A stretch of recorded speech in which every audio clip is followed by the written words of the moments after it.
नमस्कार जी। आज हमारे साथ आम आदमी पार्टी शिमला जोनल सचिव धर्मेंद्र सिंह चंदेल जी हैं। ये कुछ मुद्दों को लेकर आज हमारे साथ अपने विचार साझा। धर्मेंद्र जी, आपका एन स्टार स्टूडियो में स्वागत है जी। बहुत शुक्रिया।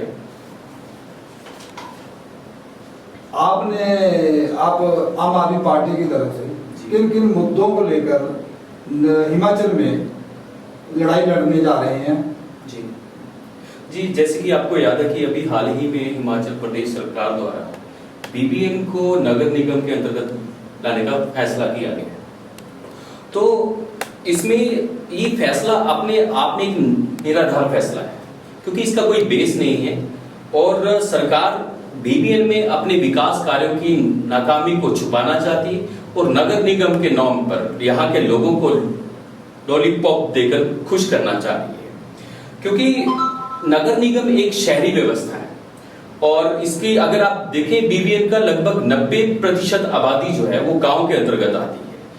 तो जब आप इन गांवों को शहरी व्यवस्था में यानी कि नगर निगम के अंतर्गत आप उनको लाएंगे तो इससे क्या होगा कि जो रूरल डेवलपमेंट प्रोग्राम जो होते हैं सरकार के, उसके अंतर्गत जितनी भी सुविधाएं गांव के लोगों को मिल रही हैं तो वो उनको नहीं उपलब्ध हो पाएंगे। और दूसरा चीज ये कि बहुत सारा फंड ग्राम पंचायत के माध्यम से गांव के लोगों को, जैसे कि पशुओं के लिए शेड के लिए या अपना जो रेन वाटर है उसको स्टोर करने के लिए, लैंड डेवलपमेंट के लिए, ऐसे बहुत सारा फंड गांव के लोगों को मिलता है। तो जब ये गांव नगर निगम के अंतर्गत आ जाएंगे तो ये सारी सुविधाएं गांव के लोगों को बंद हो जाएंगी। अच्छा धर्मेंद्र जी, एक बात है, नगर निगम बनाने का फैसला हालांकि डेवलपमेंट की तरफ एक बढ़ता हुआ कदम नजर आता है जी, किंतु आम आदमी पार्टी द्वारा इस फैसले को समर्थन क्यों नहीं मिल रहा? जी, जैसे कि मैंने आपको कुछ महत्वपूर्ण पॉइंट्स कुछ मैंने आपको पहले रखे हैं। तो देखिए, जैसे मैंने पहले कहा कि नगर निगम एक शहरी व्यवस्था है, तो यहाँ के गांवों को जब आप लगभग बीबीएन में लगभग 40 पंचायतें हैं, तो अगर आप इन गांवों को पंचायतों के अंतर्गत सम्मिलित कर लेंगे तो रूरल डेवलपमेंट प्रोग्राम जैसे बहुत सारे जो प्रोग्राम्स हैं वो गांव उन कैटेगरी से बाहर आ जाएंगे और जब वो शहरी व्यवस्था में आएंगे तो इससे एक बहुत बड़ा जो इफेक्ट पड़ेगा वो गांव के जो बीपीएल परिवार हैं उनके ऊपर पड़ेगा। क्योंकि हालांकि पहले सरकार का ये जो पैरामीटर है बीपीएल परिवार को निर्धारित करने का, वो अपने आप में एक बहुत बड़ा सवालिया निशान है और गांव के लोग और शहर के लोग इनका बीपीएल निर्धारित करने का जो पैरामीटर है वो दोनों का इनके अलग अलग है। तो जब नगर निगम के अंतर्गत ये गांव आएंगे तो उससे क्या होगा कि ऑटोमेटिकली ये गांव वाले बीपीएल कैटेगरी से बाहर आ जाएंगे और उनको जो सरकार बीपीएल कार्ड के थ्रू जो उनको शिक्षा में, स्वास्थ्य में या और अन्य कार्यों में जो उनको जो भी सुविधाएं मिलती हैं तो वो बंद हो जाएंगी। आपके अनुसार ऐसी कौन सी त्रुटियां वर्तमान सरकार में दिखाई पड़ती हैं जी, जिस कारण आपको लगता है कि नगर निगम एक सही फैसला नहीं है? जी, सबसे पहले सवाल तो ये उठता है कि ये फैसला लिया क्यों गया है। देखिए, व्यवस्था आप जब भी कोई सिस्टम सेटअप करते हैं, कोई भी इंस्टीट्यूशन आप सेटअप करते हैं तो फैसला कोई भी गलत नहीं होता, डिपेंड करता है कि आप उसको इंप्लीमेंट कितना अच्छा कर पा रहे हो।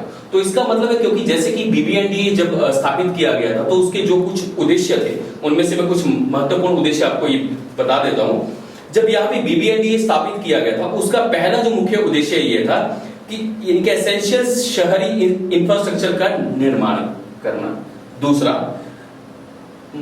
मॉडर्न इंडस्ट्रियल टाउनशिप का निर्माण करना और तीसरा लोगों को मूलभूत सुविधाएं जैसे कि स्ट्रीट लाइट, पार्क और सैनिटेशन इत्यादि। जब सरकार इन उद्देश्यों को, इन मूलभूत उद्देश्यों को बीबीएनडी के थ्रू हासिल नहीं कर पाई है तो नगर निगम कोई जादू की छड़ी नहीं जिससे ये हो जाएगा। तो पहले आप स्टेप बाय स्टेप आगे चले। अभी बीबीएन वैसे हालात में नहीं आया है कि इसको नगर निगम का दर्जा दे दिया जाए।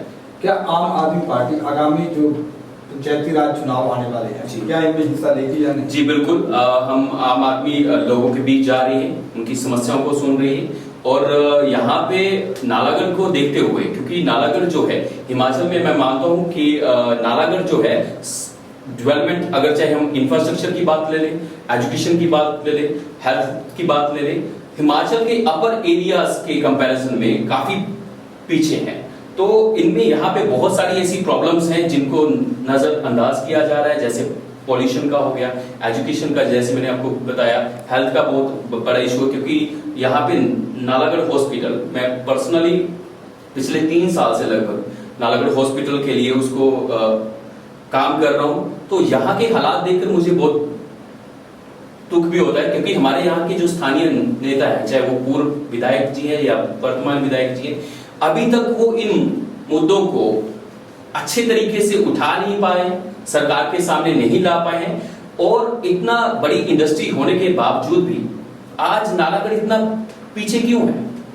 तो इन सब चीजों को ध्यान में रखते हुए आम आदमी पार्टी जो पंचायत के इलेक्शंस होंगे उसमें जरूर पार्टिसिपेट करेगी। बात की जाए हिमाचल के राजनीति की, जी, यहाँ पर इतिहास यही रहा, कभी भाजपा कभी कांग्रेस। जी, जी, आम आदमी पार्टी में कोई अभी तक कोई बड़ा चेहरा नजर नहीं आ रहा। जी, क्या संभावना कोई आम बड़ा चेहरा आने की संभावना है पार्टी की? देखिए, आम आदमी पार्टी, जिसका नाम ही आम आदमी पार्टी, वो बड़े चेहरों में विश्वास नहीं रखती। आम आदमी पार्टी में जो शख्स काम करेगा आगे जाएगा, और हम ये चाहती है, आम आदमी पार्टी की कोशिश है कि हम पढ़े लिखे युवा नेता को सामने लेके आए, जो जिसका अपना एक विजन हो, एक सोच हो, वो किस तरह से नालागढ़ को आगे लेके जा सकता है। तो आम आदमी पार्टी ऐसे उम्मीदवारों को ही चांस देगी। चलो धर्मेंद्र जी, आपका बहुत स्वागत है एन स्टार स्टूडियो में जी, आने के लिए। ये थे हमारे साथ आम आदमी पार्टी जिला जोनल सचिव धर्मेंद्र चंदेल। हम इनका